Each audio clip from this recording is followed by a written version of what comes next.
ਜਦੋਂ ਹੋਵੇ ਤੇਜ਼ ਧੁੱਪ ਤੇ ਹੋਵੇ ਗਰਮੀ ਦਾ ਮੌਸਮ ਤੇ ਕੁਝ ਸਮਝ ਵੀ ਨਾ ਆਵੇ ਕਿ ਖਾਣ 'ਚ ਕੀ ਖਾਈਏ ਤੇ ਕੀ ਬਣਾਈਏ ਤੇ ਲਾਜ਼ਮੀ ਤੌਰ ਤੇ ਬਣਾਓ ਇਹ रेसिपी ਜਿਹੜੀ मैं ਤੁਹਾਡੇ ਲਈ ਲੈ के आई हाँ। तो बिस्मिल्लाहिर्रहमानिर्रहीम, अस्सलाम वालेकुम प्यारे व्यूअर्स, कैसे हैं आप सब। तो आज हम बना रहे हैं कच्चे आम यानी कैरी की चटनी, और वो भी एक नहीं बल्कि दो मुख्तलिफ तरीक़ों से।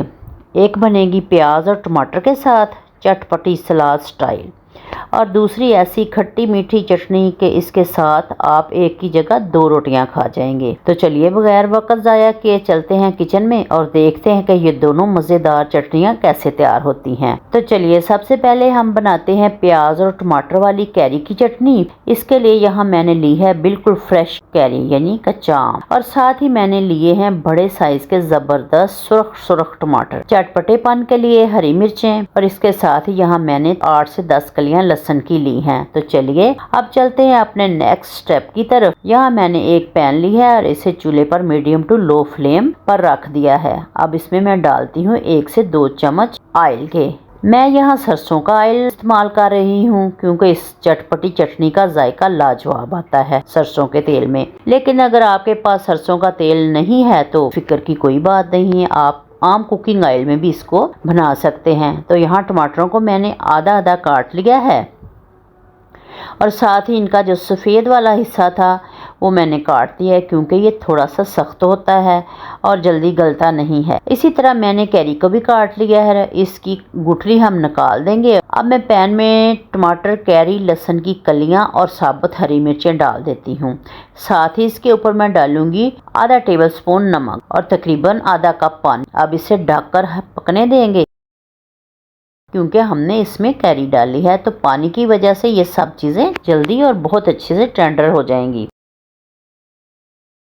देखिए टमाटरों का छिलका मैंने आसानी से उतार लिया है। हमारे जो कच्चा आम है कितना खूबसूरत गोल्डन और ब्राउन सा कलर आ गया है इस पर। अब मैं इन सब चीज़ों को हावन दस्ते में डालकर अच्छी तरह से कूट लूँगी, क्योंकि हावन दस्ते में बनाई हुई जो चटनी होती है वो बड़ी ही मज़े की बनती है।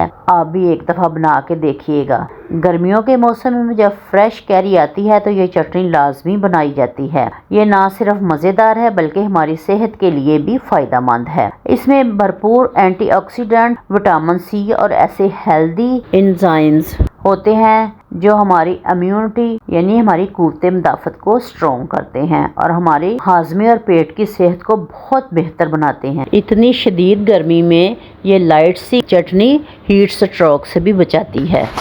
मैं यहाँ बिल्कुल देसी और रवायती तरीके से कूट रही हूँ, लेकिन अगर आप चाहें तो इसे चॉपर में डालकर भी चॉप कर सकते हैं। टमाटर हमारे बहुत अच्छे से सॉफ्ट हो चुके हैं, इसलिए ये बिल्कुल आराम से और आसानी से कूट गए हैं। अब इसके अंदर डाल रही हूँ एक बड़े साइज का प्याज, जिसे मैंने ब्रीक चॉप कर लिया था।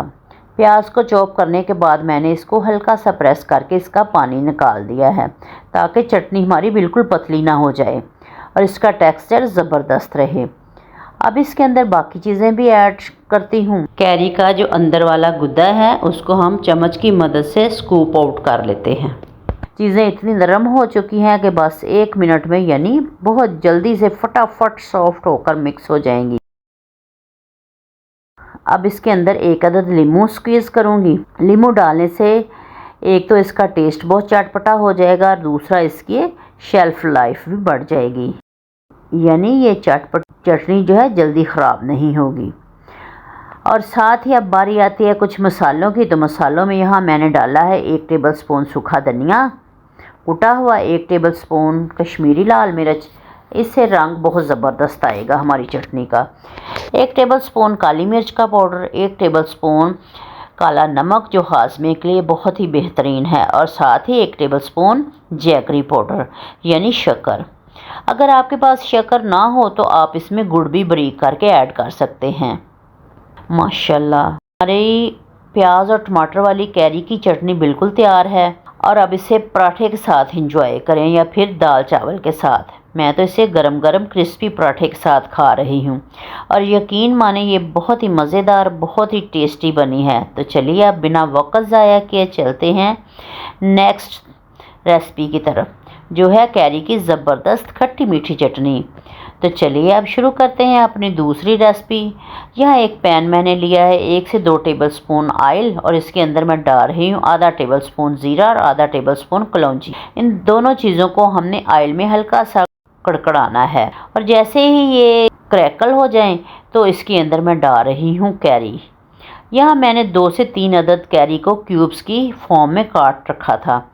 ये तो तकरीबन 2 प्यालियाँ कैरी मैंने इसमें डाल दी है। अब कैरी को इस ऑयल में मैंने हल्का सा सोते करना है। अब इसके साथ ही मैं इसमें 2 पिंच फूड कलर ऐड करूँगी। ये बिल्कुल ऑप्शनल है, लेकिन इसके डालने से हमारी खट्टी मीठी चटनी का कलर जो है वो बहुत ही ज़बरदस्त और ख़ूबसूरत हो जाएगा। 1 टीस्पून डालती हूँ इसके अंदर कश्मीरी लाल मिर्च, 1 टीस्पून नमक और 2 टेबलस्पून इसके अंदर मैं जैगरी पाउडर के ऐड करती हूँ।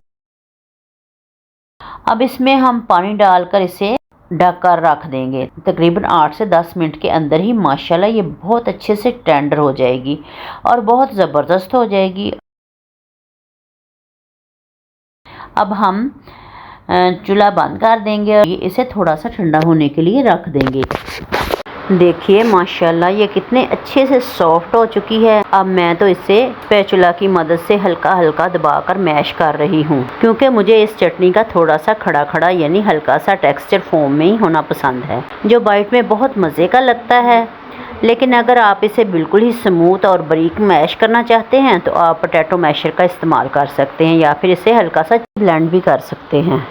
और फिर एक खूबसूरत से बाउल में इसे डिश आउट कर लेती हूँ। माशाल्लाह माशाल्लाह दोनों चटनियों का टेक्सचर और रंग देखिए। मेरे बच्चों की और मेरे घर वालों की तो ये ऑल टाइम फेवरेट रेसिपी बन चुकी है। और यकीन माने जब से मैंने ये रेसिपी बनानी शुरू की है ना, तो दोपहर के वक्त जो मुझे सालन बनाने की टेंशन होती थी वो तो बिल्कुल ख़त्म ही हो गई है। बच्चे इसे इतने शौक़ से खाते हैं, मैं जितनी भी बना लूँ मिनटों में ख़त्म हो जाती है। और सबसे ज़रूरी बात, ईद आने से पहले इन चटनियों को बनाकर स्टोर कर लें और फिर ईद पर जितना मर्ज़ी चाहे गोश्त खाएं, आपको हाजमे का, मैदे का या जिगर की गर्मी का इशू बिल्कुल भी नहीं होगा। ये चटनियाँ आपके मैदे को एकदम ठंडा रखेंगी और ईद के दिनों में हाजमे के लिए ये बहुत ही लाजवाब रहेगी। तो कैसी लगी आपको मेरी झटपट से बनने वाली लाजवाब मज़ेदार चटपटी चटनियाँ? मुझे पूरी उम्मीद है कि आपको बहुत पसंद आई होंगी। अगर वीडियो अच्छी लगी हो तो इसको लाइक करें, शेयर अपने फैमिली फ्रेंड के साथ शेयर करें और मेरे चैनल को प्लीज़ सपोर्ट करें। अगली रेसिपी तक के लिए मुझे इजाज़त दीजिएगा। खुश रहें और खुशियाँ बांटें। जज़ाकल्लाह खैर। अल्लाह हाफिज़।